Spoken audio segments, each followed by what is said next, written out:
आज के video lecture में हम लोग देखते हैं क्लास 12 के चैप्टर नंबर 3.5 टॉपिक नंबर हम लोग देख रहे हैं 3.5। यहाँ पे है ये topic number 3.5 fertilisation and implantation. तो आज का टॉपिक रहेगा हम लोग का फर्टिलाइजेशन और इम्प्लांटेशन। जैसा कि हम लोग जानते हैं कि पॉपुलेशन जब होता है, पॉपुलेशन वाइटस, उस समय सीमेन जो है रिलीज़ होता है। कहाँ से रिलीज़ होता है? पेनिस से रिलीज़ होता है। और ये कहाँ जाता है? ये वेजाइना में जाता है। इस प्रोसेस को हम लोग इंसेमिनेशन कहते हैं। जब क्वाइटस होता है, क्वाइटस मतलब पॉपुलेशन होता है, तो उस समय सीमेन रिलीज़ होता है पेनिस के द्वारा। और ये कहाँ जाता है? ये वेजाइना में जाता है। तो सीमेन को रिलीज़ होने को इंसेमिनेशन प्रोसेस कहते हैं। इस प्रोसेस को क्या कहते हैं? इंसेमिनेशन प्रोसेस कहते हैं हम लोग। तो यहाँ पे जैसा कि लिखा हुआ है, during copulation whites semen is released by the penis into vagina, insemination. इस प्रोसेस को इंसेमिनेशन कहते हैं। उसके बाद कह रहा है कि ये जो स्पर्म है वो मोटाइल होती है। ये जो स्पर्म है वो मोटाइल होती हैं। The motile sperm swim rapidly, वो काफ़ी तेज़ी के साथ जो है वो आगे बढ़ता है, passing through the cervix, cervix के पास जाता है और वहाँ से वो इंटर करता है यूटरस पे, वो इंटर करता है। And finally reach the junction of the isthmus and ampulla, ampulla isthmus junction of the fallopian tube. ये यहाँ पे फिगर 3.1 में 3.11 बी, यहाँ पे ये फिगर को हम लोग देखते हैं। ये फिगर कहाँ पे है? ये 11 बी फिगर है हमारा। यहाँ पे 3.11 बी ये फिगर आ गया। 3.11 ये 3.11 ये है, 3.11 फिगर है। और यहाँ पे अलग अलग लिखा हुआ है, ABCD, ये यहाँ पे लिखा हुआ है। पहले फिगर क्या है इसको हम लोग देखते हैं। कह रहा है कि ट्रांसपोर्ट ऑफ ओवम, फिगर में दिखा रहा है ये ट्रांसपोर्ट ऑफ ओवम दिखा रहा है। ये ओवम, ये ओवरी है हमारा, ओवरी है। और ओवम फर्टिलाइजेशन और पैसेज ऑफ ग्रोइंग एम्ब्रियो, ये एम्ब्रियो जो ग्रो कर रहा है through the growing embryo through the fallopian tube. इस डायग्राम को पहले हम लोग ये देखने की कोशिश करते हैं कि ये डायग्राम में क्या बता रहा है। ये डायग्राम में यहाँ पे ये बता रहा है, जैसे कि ये देखिए, ये जायगोट है। ये यहाँ पे ये जायगोट यहाँ पे ये बना हुआ है। तो इसके पहले ये ओवम है। ये ओवम जो है ओवरी से ये रिलीज हो रहा है। ओवम ओवरी से रिलीज़ हो रहा है। यहाँ पे ए स्टेज है, यहाँ पे ओवम रिलीज़ हुआ है। बी में जो है यहाँ पे ये फर्टिलाइजेशन यहाँ पे हो रहा है। ये जो है एम्पुला इस्थमस जंक्शन है। बी जो है ये एम्पुला इस्थमस जंक्शन है ये। और उसके बाद द फैलोपियन ट्यूब सी से ये होता हुआ ये डी स्टेज, ई स्टेज, फिर एफ स्टेज, जी स्टेज, अलग अलग स्टेज ये जो है हो रहा है। तो हम लोग ये स्टेजेस देख रहे हैं यहाँ पे इस डायग्राम में। जैसा कि यहाँ पे दिख रहा है ये ओवम है। ओवम जो है, ओवम में यहाँ पे अलग अलग लेयर है। यहाँ पे ये जो ओवम का डायग्राम है इसको पहले हम लोग देखते हैं। ये ओवम का डायग्राम, ये ओवम का डायग्राम यहाँ पे लिखा हुआ है। ये ओवम है। ओवम जो है यहाँ पे यहाँ लिखा हुआ भी है, figure 3.0 ovum surrounded by new sperm, यहाँ न्यू स्पर्म्स है। तो ये जो ओवम है इसमें cells of the corona radiata, cells of corona radiata से ये घिरा हुआ रहता है। काफ़ी सारे कोरोना रेडिएटा के सेल्स होते हैं। उसके बाद में जोना पेलुसिडा, ये जो है ये जोना पेलुसिडा काफ़ी इम्पॉर्टेंट रोल है इसका। और जोना पेलुसिडा के बाद जो है यहाँ पे एक स्पेस है, इसको पेरीवेटेलाइन स्पेस कहते हैं। तो ये यहाँ पे स्पेस आ गई, पेरीवेटेलाइन स्पेस। ये स्पर्म जो है, ये वेटेलाइन मेम्ब्रेन का ये इम्पोर्टेंस ये है कि अगर एक स्पर्म जो है, ये जो एक स्पर्म है यहाँ पे, अगर ये फर्टिलाइज यहाँ पे कर गया, ये जोना पेलुसिडा को ये पेनिट्रेट करता है। ये स्पर्म जो है एक्रोजोम, इसके स्पर्म के ऊपर का भाग जो होता है उसमें एंजाइम होते हैं, इसको एक्रोजोम जो है एंजाइम से इसमें, और ये पेनिट्रेट करता है जोना पेलुसिडा को। जब एक बार ये पेनिट्रेट कर जाता है, इसका न्यूक्लियस जो है स्पर्म का यहाँ पे आ जाता है ओवम में, तो फिर ये जोना पेलुसिडा इस तरह से मॉडिफाइड हो जाता है कि दूसरा तीसरा स्पर्म जो है वो यहाँ पे आ नहीं सकता है। तो ये जोना पेलुसिडा का ये इम्पोर्टेंस है कि फर्स्ट अगर ये फर्टिलाइज हो गया, ये फर्टिलाइज अगर हो गया, तो जोना पेलुसिडा फिर दूसरे स्पर्म को ये एंट्री नहीं करने देता है। यहाँ पे ये दूसरे स्पर्म की एंट्री इसमें ये नहीं हो पाती है, क्योंकि फिर उसमें ज़रूरत नहीं होती है। तो ये हम लोग देख रहे हैं यहाँ पे कि जोना पेलुसिडा जो है किस तरह से इसके एंट्री को रोकता है। तो ये डायग्राम यहाँ पे ए में दिखा रहा है, यहाँ पे ए में कि ये ओवम है। ओवम जो है सेकेंडरी oocyte स्टेज में होती है। ओवम जो होती है सेकेंडरी oocyte स्टेज में होती है। इसमें मियोसिस 1 जो है वो तो शुरू में ही हो जाता है, जब फीटल डेवलपमेंट होता है तो उस समय ही मियोसिस 1 हो जाता है। और यहाँ पे जब स्पर्म आता है, ये मियोसिस 2 के ये जो ओवम आता है ये सेकेंडरी oocyte होता है, और मियोसिस 2 के मेटाफेज में ये अरेस्ट होता है। मियोसिस 2 के मेटाफेज में अरेस्ट होता है।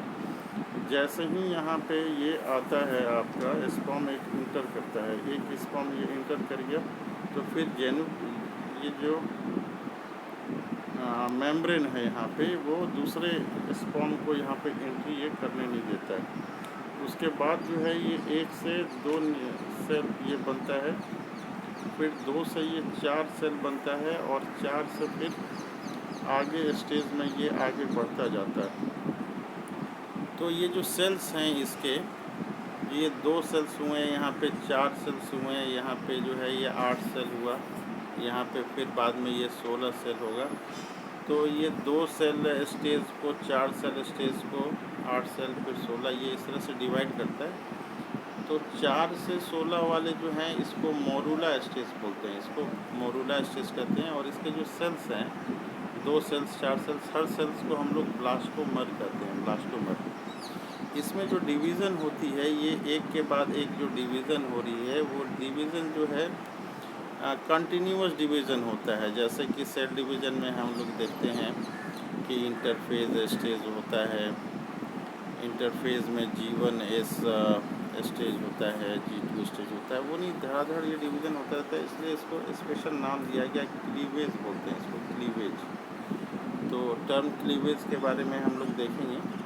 इसमें जो डिवीज़न होता है इसको क्लीवेज कहा गया है, क्योंकि वो डिवीज़न जो है धड़ाधड़ होता रहता है एक के बाद एक, और सारे सेल्स जो दिख रहे हैं यहाँ पे, इसको ब्लास्टोमर्स बोलते हैं। ये जो सेल्स हैं यहाँ पे, ये इसमें 2 ब्लास्टोमर, 4 ब्लास्टोमर, इसमें 8 ब्लास्टोमर, तो ये ब्लास्टोमर्स ये कहे जाते हैं।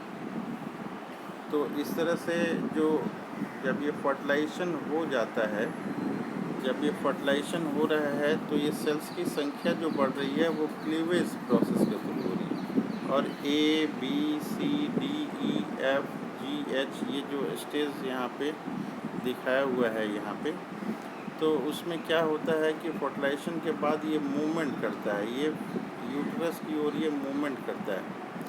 ए जो है यहाँ पे ओवम रिलीज हुआ, बी में जो है फर्टिलाइज हुआ, सी में ये मूवमेंट स्टार्ट हुआ, दूसरा स्टेज आ गया, ये फिर दूसरा स्टेज है, फिर ये 4 स्टेज आ गया, 4 सेल का स्टेज आ गया, फिर ये 8 सेल का स्टेज आ गया, फिर 16 सेल का स्टेज आ गया। तो ये जो है ये इस तरह से मूवमेंट करते हुए यहाँ पे यूट्रस में आ जाता है। और इसको जो है 4 से जब 16 सेल वाली स्टेज आता है उसको ब्लास्टोसाइट्स कहते हैं। ब्लास्टोसाइट्स में क्या होता है कि ये यूट्रस के भीतर में ये चला जाता है। ब्लास्टोसाइट्स में यहाँ पे हम लोग देख रहे हैं ये कि ये यूट्रस के भीतर में जो है ये इम्बीडेड हो जाता है और चारों तरफ से जो है यूट्रस इसको ये अपने भीतर ये घेर लेता है। यहाँ पे जो सेल्स हम लोग देख रहे हैं ये सेल्स है यहाँ पे, ये जो सेल्स है यहाँ पे ये मोरूला स्टेज इसको बोलते हैं। ये जो स्टेज है इसको मोरूला स्टेज हम लोग बोलते हैं। और यहाँ पे तो मोरूला से फिर जो ब्लास्टोसाइट्स ये बनाता है। यहाँ पे सेल्स की दो लेयर हो जाती है, एक बाहर के साइड में लेयर होती है और एक भीतर के साइड में लेयर होती है। जो बाहर के साइड में लेयर होती है उसको ट्रोफोब्लास्ट हम लोग बोलते हैं। जो बाहर ट्रोफोब्लास्ट की लेयर है ये ट्रोफोब्लास्ट की जो लेयर है वो एम्ब्रियो में अटैच हो जाती है। एम्ब्रियो में ये जो बाहर की लेयर है वो एंड्रोमेट्रियम, ये जो लेयर है एंड्रोमेट्रियम, इसमें ये अटैच हो जाती है, यूट्रस में ये अटैच हो जाती है। भीतर के जो लेयर है इसको इनर मास सेल हम लोग कहते हैं, इसको इनर मास सेल हम लोग कहते हैं। तो ब्लास्टोसाइट्स जो है ब्लास्टोसाइट्स में ये दो तरह की सेल्स यहाँ पे हमें देखने को मिलती है। यहाँ पे ये दिया हुआ है ये ब्लास्टोसाइट्स में जो है लास्ट स्टेज में ये एक ट्रोफोब्लास्ट की लेयर है बाहर के साइड में, आउटर में, और इनर में जो है ये इनर मास सेल है, इनर मास सेल ये है। ट्रोफोब्लास्ट का जो लेयर है वो यूट्रस के एंड्रोमीटियम में जाके प्लेसेंटा का निर्माण करता है और ये इनर मास सेल जो है ये इनर मास सेल ये एम्ब्रियो के डेवलपमेंट में ये भाग लेता है। तो इस तरह से हम लोग देखते हैं कि ये फर्टिलाइजेशन होता है और इम्प्लांटेशन ये होता है इम्प्लांटेशन। फिर कुछ ग्राफिक्स की मदद से हम लोग समझने की कोशिश करते हैं। एक बार हम लोग फिर इसको रिपीट करते हैं कि यहाँ पे ओव्यूलेशन हो रहा है, तो ओव्यूलेशन जो हुआ वो फिर फैलोपियन ट्यूब में आ गया। फैलोपियन ट्यूब में यहाँ पे जो है इस्थमस और एम्पुला के जंक्शन पे जो है ये ओवम आया। ओवम जो होता है वो उस समय मियोसिस 2 के मेटाफेज स्टेज पे रहता है। जैसे ही स्पर्म यहाँ पे इंटर करता है वो अपना डिवीज़न पूरा करता है मियोसिस डिवीज़न, और सेकंड पोलर बॉडी का फॉर्मेशन होता है। फिर सेकंड पोलर बॉडी ये जो है डिजनरेट कर जाता है और ओवम केवल बचा रह जाता है और ये मिलकर जायगोट बनाता है। जायगोट के बाद ये दो भागों में डिवाइड करता है, 2 ब्लास्टोमर्स इसमें होते हैं। फिर 2 से ये 4 ब्लास्टोमर्स आता है और 4 से ये 8 ब्लास्टोमर्स और फिर 16 ब्लास्टोमर्स, और ये नीचे के साइड में फैलोपियन ट्यूब से ये यूट्रस के साइड में जाता है। और लास्ट स्टेज में ये ब्लास्टोसाइट्स का जो स्टेज दिख रहा है इसमें 2 लेयर हैं, सेल के 2 लेयर हैं। ब्लास्टोसाइट्स में जो हमें दिख रहा है एक बाहर वाला लेयर है ट्रोफोब्लास्ट है, और जो भीतर वाला लेयर है इसको इनर मास सेल बोलते हैं हम लोग हैं। ये जो ट्रोफोब्लास्ट का लेयर है ये ट्रोफोब्लास्ट वो एंड्रोमीटियम से जो है ये चारों तरफ से घिर जाता है। यूट्रस के जो एंड्रोमीटियम का लेयर है वो डिवाइड करके इसको चारों तरफ से अपने भीतर ये इसको घेर लेता है, इसको चारों तरफ से घेर लेता है ये। तो ये प्लेसेंटा का फॉर्मेशन में ट्रोफोब्लास्ट जो है ये अपना रोल निभाता है। और जो इनर मास सेल है ये वाला जो है एम्ब्रियो डेवलपमेंट ये आगे करता है। इसमें 3 जर्म लेयर बनते हैं, primary germ layer, secondary germ layer और tertiary germ layer, ectoderm, mesoderm और इंडोडर्म हम लोग बोलते हैं। तो हम लोग के सिलेबस में जो है यहाँ तक का ब्लास्टोसाइट्स इम्प्लांटेशन तक है ये। फिर हम लोग कुछ ग्राफिक्स हम लोग देखेंगे, उसके पहले हम लोग एक पेपर देखते हैं ये। उसके पहले हम लोग पेपर देखने की कोशिश करते हैं।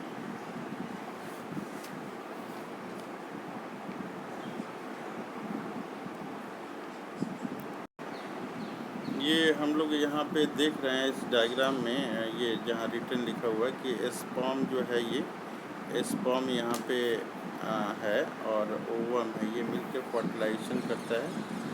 तो स्पर्म जो है ये जोना पेलुसिडा लेयर से ये घिरा हुआ रहता है।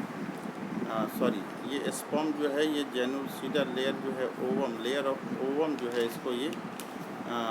इसको पहले तो स्पर्म का जो एक्रोसोम है, ये स्पर्म का जो एक्रोसोम है, ये ऊपर का जो पार्ट है उसमें कुछ एंजाइम होते हैं, वो जोना पेलुसिडा लेयर को ब्रेक करता है।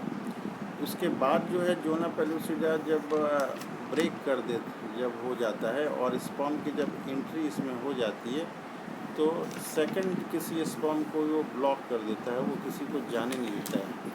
एंट्री ऑफ एडिशनल स्पर्म को वो ब्लॉक कर देता है। तो इस तरह से जो है एक्रोसोम इसमें हेल्प कर रहा है। एक्रोसोम जो है इसमें हेल्प कर रहा है। क्या चीज़ में हेल्प कर रहा है? Sperm to enter cytoplasm of ovum.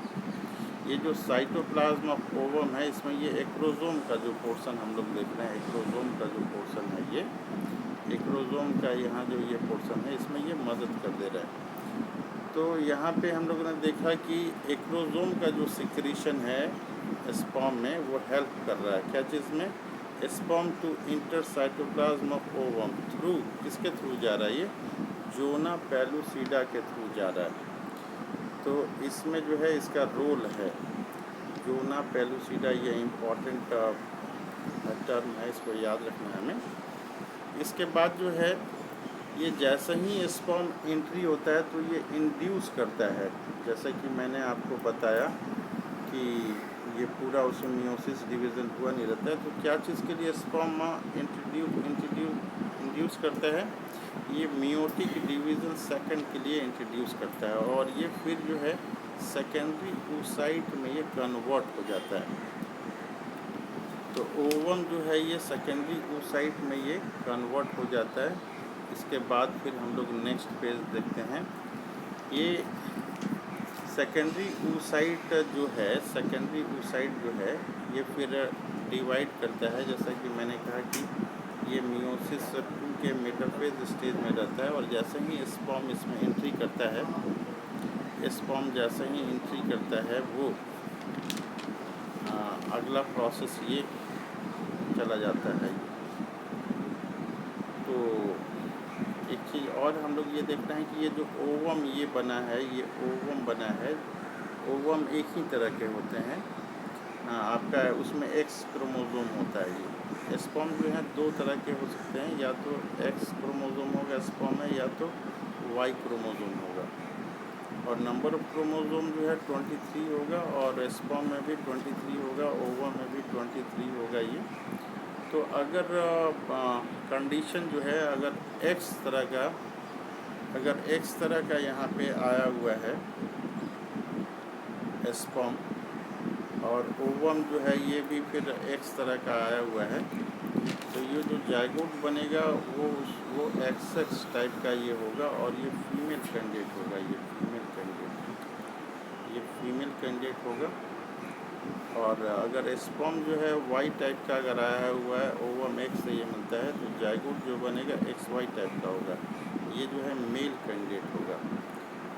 तो यहाँ पे जो है फिर जायगोट बनने के बाद माइटोटिक डिवीज़न होता है, और चूँकि बिना रेस्ट लिए होता है, तो इस माइटोटिक डिवीज़न को अलग नाम दिया गया, इसको क्लीवेज बोलते हैं। ये क्लीवेज जो है जायगोट बनाता है, ये क्लीवेज जायगोट बनाता है। ये क्लीवेज जो है ये जायगोट में होता है, ठीक है।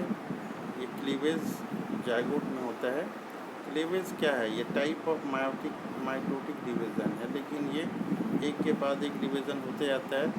तो जायगोट 2 सेल में कन्वर्ट करेगा, फिर 4 सेल में, फिर 8 सेल में, फिर 16 सेल में, ऐसे करके ये इसका कंडीशन जो है ये आते जाता है। फिर नेक्स्ट हम लोग देख रहे हैं कि ये जो जायगोट है क्लीवेज के थ्रू जो डिवीज़न कर रहा था, जायगोट ये क्लीवेज के थ्रू ये डिवीज़न कर रहा था, मूव करता है। ये कहाँ से मूव करता है? इस्थमस से ये यूटरस की ओर जाता है, जैसे डायग्राम में हम लोगों ने देखा था। तो क्लीवेज करने के बाद ये 2 सेल, 4 सेल, 8 सेल वाले स्टेज में ये जाता है, और जाके ये जो है लास्ट में ब्लास्टोसाइट्स बनाता है। ये 8 सेल से लेके 16 सेल की जो अवस्था है, इसको मोरूला बोलते हैं। मोरूला के बाद ये जो है सेल बनाइए, इसको ब्लास्टोसिस्ट बोलते हैं। तो ब्लास्टोसिस्ट में जो है ये सेल जो है ना दो तरह की यहाँ पे हो जाती हैं, एक आउटर सेल और एक फिर इनर सेल। जो आउटर सेल होती हैं उसको ट्रोफोब्लास्ट कहते हैं, आउटर सेल को ट्रोफोब्लास्ट कहते हैं, और जो इनर सेल है उसको इनर मास सेल बोलते हैं, इसको इनर मास सेल। तो इस तरह से ये जो ट्रोफोब्लास्ट है ये गेट अटैच टू एंडोमेट्रियम, ये एंडोमेट्रियम से ये जाके अटैच हो जाता है। और ये जो इनर मास सेल है, ये इनर मास सेल हम लोग देख रहे हैं, ये इनर मास सेल, ये इनर मास सेल जो है ये जो भीतर के साइड में है, ये ऐसे ऐसे यहाँ पे ये डिफ्रेंशिएटेड हो जाता है, ये एम्ब्रियो, यही एम्ब्रियो जो है इसमें 3 जर्म लेयर होते हैं, एक्टोडर्म, एंडोडर्म और मेसोडर्म। फिर वो फीटस से, एम्ब्रियो से फीटस बनता है, फीटस से फिर बच्चे का जन्म होता है 9 मंथ के बाद। इसके बाद जो है ये यहाँ पे जो ट्रोफोब्लास्ट है उसमें क्या होता है कि यूटेराइन सेल जो है, यूटेराइन सेल वो बार बार डिवाइड करती हैं और ट्रोफोब्लास्ट को जो है पूरा कवर कर लेती हैं। और ये ब्लास्टोसिस्ट जो है उस समय क्या होता है, एम्बेडेड इन द एंडोमेट्रियम में हो जाता है, एंडोमेट्रियम से पूरी तरह से ढक जाता है। इसी को इम्प्लांटेशन बोलते हैं, इसको क्या कहते हैं, इम्प्लांटेशन बोलते हैं। हम लोग अब कुछ ग्राफिक्स देखने की कोशिश हम लोग करेंगे, कुछ ग्राफिक्स देखने की कोशिश करेंगे। ये ग्राफिक्स देखने की कोशिश करते हैं हम लोग। इस ग्राफिक्स में यहाँ पे ये दिखाया हुआ है, इस ग्राफिक्स में यहाँ पे कि एक्रोजोम जो है स्पर्म का हमें यहाँ पे ये दिख रहा है, एक्रोजोम हमें यहाँ पे ये दिख रहा है, एक्रोजोम ये है, यहाँ पे इसमें एंजाइम है, ये स्पर्म हेड है, ये स्पर्म हेड। एक्रोजोम से कुछ एंजाइम निकल रहा है जो जोना पेलुसिडा जो है इसको ये ब्रेक कर रहा है। यहाँ पे ये हाइड्रोलाइटिक एंजाइम निकल रहा है, ये कौन सा एंजाइम निकल रहा है, हाइड्रोलाइटिक एंजाइम, वेटेलाइन लेयर है यहाँ पे ये दिख रहा है। तो यहाँ पे जो है ये इसका न्यूक्लियस जो है ये भीतर ये जाने की ये कोशिश करता है और चला जाता है। यहाँ पे इस डायग्राम में यहाँ पे दिखाया है कि एक स्पर्म ही चला गया। जैसे ही ये स्पर्म चला गया इसके भीतर, ये मेम्ब्रेन जो है फिर आगे, मेम्ब्रेन जो है ये फिर दूसरे स्पर्म को ये नहीं जाने देता है, ये दूसरे स्पर्म को ये नहीं जाने देता है। तो इस तरह से हम लोग देख रहे हैं ये कि कांटेक्ट में आया, फर्स्ट जो है ये कांटेक्ट में आया स्पर्म, ओवम के कांटेक्ट में आया, उसके बाद दूसरा में है जो एक्रोजोमल रिएक्शन हुए, तीसरा में जो है ग्रोथ ऑफ एक्रोजोमल प्रोसेस हुआ, चौथा में जो है स्पर्म प्लाज्मा मेम्ब्रेन जो है यहाँ पे इसका न्यूक्लियस यहाँ पे भीतर ये चला गया, न्यूक्लियस से यहाँ पे ये हेड से ये भीतर चला गया। इसमें साइटोप्लाज्म जो है बहुत कम अमाउंट में यहाँ पे ये होता है। अब फिर ये पांचवा जो है एंट्री ऑफ स्पर्म न्यूक्लियस यहाँ पे गया हुआ है, स्पर्म का ये न्यूक्लियस यहाँ पे ये चला जाता है और फिर ये कॉर्टिकल रिएक्शन होता है, कॉर्टिकल रिएक्शन यहाँ पे आगे होता है। तो जोना पेलुसिडा इसके बाद जब एक बार ये एंट्री कर जाता है तो जोना पेलुसिडा जो मेम्ब्रेन है उसमें इस तरह की चेंजेस आती हैं कि फिर दूसरा उसमें स्पर्म नहीं जा पाता है। तो ये हम लोग देख रहे हैं, ये अभी देख रहे थे। फिर एक दूसरा ग्राफिक्स देखने की कोशिश करते हैं हम लोग।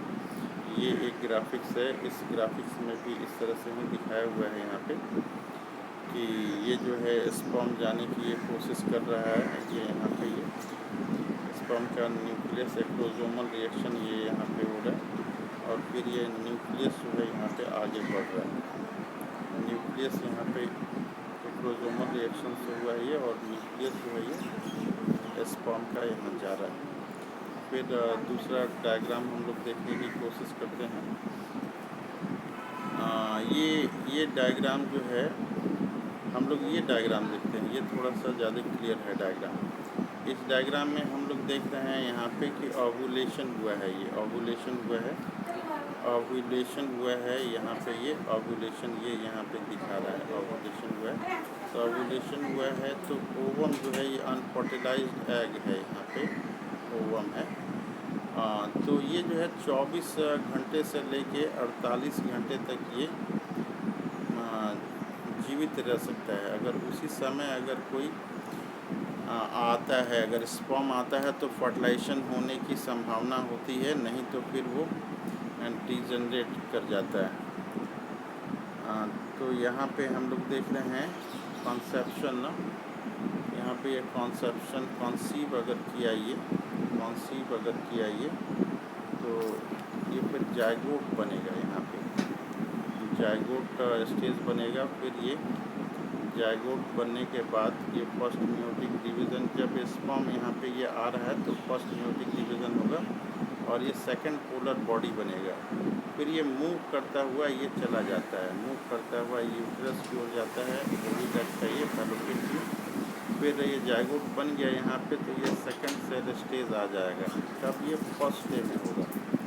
फिर जो है 16 सेल स्टेज जो है जिसको मोरूला बोलते हैं, ये तीसरे दिन में यहाँ पे ये आ पाता है। फिर आगे में जो है 58 सेल्स जब बन जाएगा, इस स्टेज को हम लोग ब्लास्टोसाइट्स कहेंगे। चौथे दिन ये फिर ये थोड़ा नीचे आ जाता है यूट्रस में, और फिर जो है चौथे दिन ही ये दिखा रहा है, ये जब 100 ब्लास्टोसिस्ट का जो एडवांस स्टेज रहेगा, ब्लास्टोसिस्ट का एडवांस स्टेज चौथे दिन, तो फिर ये आके जो है एंडोमेट्रियम के पास अटैच हो जाएगी। और अटैच होने के बाद जो है ये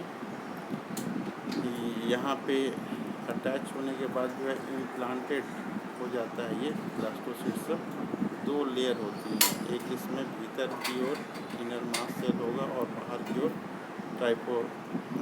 बाहर की ओर जो है आपका